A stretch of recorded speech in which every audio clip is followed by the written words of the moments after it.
Aujourd'hui, on va parler d'un sujet qui me passionne. Si tu me suis depuis un moment sur ma chaîne, tu dois sûrement le savoir. On va parler de nos hormones. Ces petites molécules contrôlent absolument tout dans notre corps. Notre humeur, notre énergie, notre poids, notre sommeil. Bref, elles sont vraiment essentielles. Mais voilà, avec notre mode de vie moderne, nos hormones peuvent souffrir un peu. Mauvaise alimentation, stress, pollution, résultat, fatigue, prise de poids, sommeil perturbé et même parfois des sautes d'humeur qu'on ne peut pas vraiment expliquer. La bonne nouvelle, c'est qu'il existe plusieurs solutions pour remédier à ça. Et dans cette vidéo, je vais te montrer premièrement quelles sont les mauvaises influences qui perturbent nos hormones et deuxièmement, le plus important, comment les réguler pour retrouver ton énergie et un bien-être global. Prends un carnet si tu veux noter toutes ces astuces, installe-toi confortablement et c'est parti. Bienvenue si tu tombes sur cette vidéo et que tu ne me connais pas, je suis Océane et j'aide les femmes à prendre soin de leur santé quotidiennement de manière naturelle et à se reprendre en main pour une vie plus alignée et épanouie. Si c'est quelque chose qui t'intéresse, n'oublie pas de t'abonner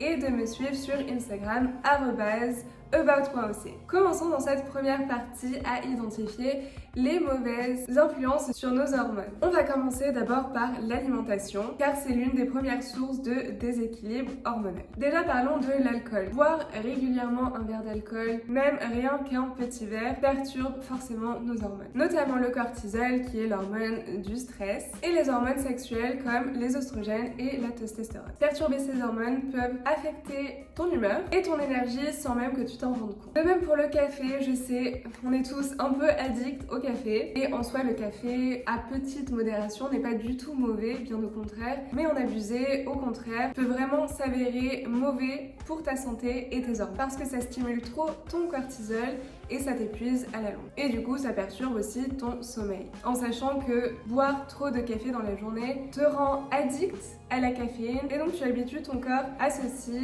et à la longue, elle est plus efficace sur ton corps. Autre point important, les plats transformés et surtout les aliments trop riches en sucre. Quand tu consommes du sucre raffiné, cela provoque des pics d'insuline, l'hormone qui gère ton taux de sucre dans le sang. En clair, tu stockes plus de graisse et tu as un corps plus fin derrière. Et pour finir, fais attention aussi aux viandes industrielles que tu achètes par exemple en supermarché qui sont bourrées d'hormones de croissance. Ces hormones-là viennent dérégler ton propre équilibre hormonal. Donc le mieux est forcément d'acheter de la viande de producteurs qui ne sont pas bourrés d'hormones de croissance. Et en plus de ça, d'un point de vue écologique et éthique, ça soutient les petits producteurs au lieu des grands supermarchés. Passons maintenant au mode de vie. Parce que oui, ton quotidien joue énormément sur ton équilibre hormonal. Le premier ennemi ici est le stress. Quand tu es stressé, ton corps produit du cortisol en continu. Et trop de cortisol, ça finit par tout perturber dans ton corps. Ton sommeil, ta digestion et même tes hormones sexuelles. Ensuite, il y a le manque de sommeil. Si tu dors moins de 7 heures par nuit, tes hormones de la faim, la leptine et la gréline se dérèglent du coup complètement. Du coup, tu as plus faim, tu manges plus et tu stockes plus. En plus de ça, la mélatonine, l'hormone du sommeil, ne peut pas bien se réguler non plus. Et alors, si tu fumes, sache que le tabac perturbe aussi directement tes hormones, en plus d'être mauvais pour ta santé, et perturbe notamment l'œstrogène chez les femmes et la testostérone chez les hommes. Et enfin, finissons avec le sport. Faire trop peu d'exercice au quotidien ralentit ton métabolisme, mais à l'inverse, s'entraîner trop intensément augmente encore une fois le cortisol. Donc comme tout ici, c'est une question d'équilibre. Trouver un juste milieu entre bouger suffisamment mais pas trop.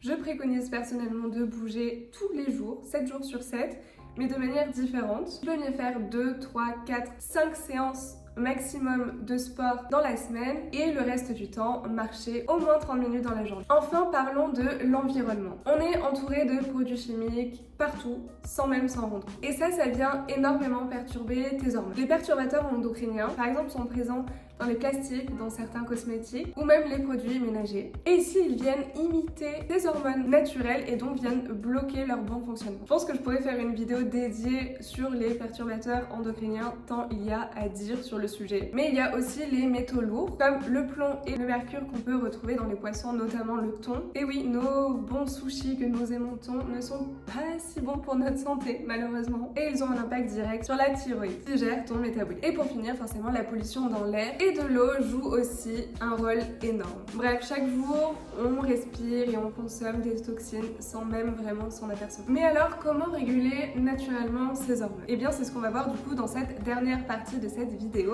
Et je voudrais commencer par l'alimentation. Manger des produits bruts et naturels comme des légumes et des fruits frais, bio de préférence, des œufs, des poissons gras, des viandes sans hormones. Et bien sûr, éviter le plus possible les plats transformés et riches en sucre raffiné. Tu peux ajouter dans ton assiette du bon gras comme l'avocat, les noix, les huiles végétales et le saumon parce que les oméga 3 sont indispensables pour la production de tes hormones. Et pense aussi à intégrer des fibres qui aident ton corps à éliminer les excès d'hormones. Et pour ton microbiote, consomme des probiotiques comme le yaourt, le kéfir, la choucroute, les cornichons, etc. Et bien sûr, dernier point, limite le sucre raffiné, le café, l'alcool et bien sûr la cigarette. Si tu fumes, ça paraît logique. Et pour le café, dis-toi que 1 ou 2 cafés par jour, c'est très bien comme ça. Ensuite, essaie de changer quelques habitudes dans ton quotidien et ton mode de vie. Comme je le disais, bouge quotidiennement mais sans trop en faire non plus. De la marche, des étirements, du yoga, du renforcement musculaire.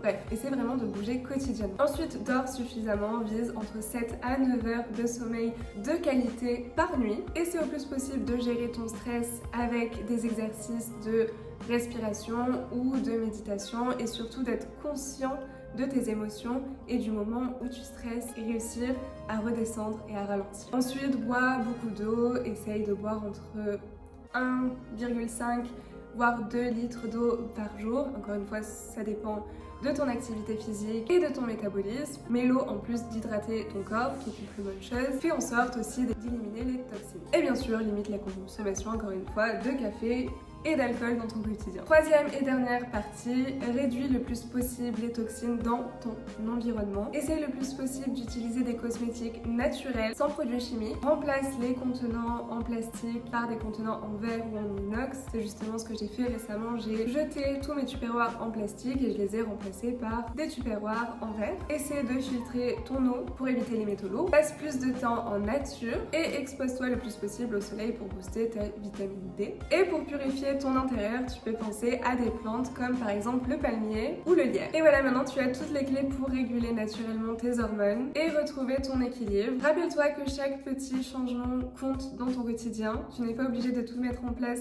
de suite. Fais les choses étape par étape et surtout toujours écoute toi et ton corps. On arrive à la fin de cette vidéo. Si tu l'as aimée, n'oublie pas de la liker et de t'abonner à ma chaîne si ce n'est toujours pas fait. Je te dis à la semaine prochaine dans une nouvelle vidéo ou tout de suite sur Instagram @about.oc. Ciao ciao.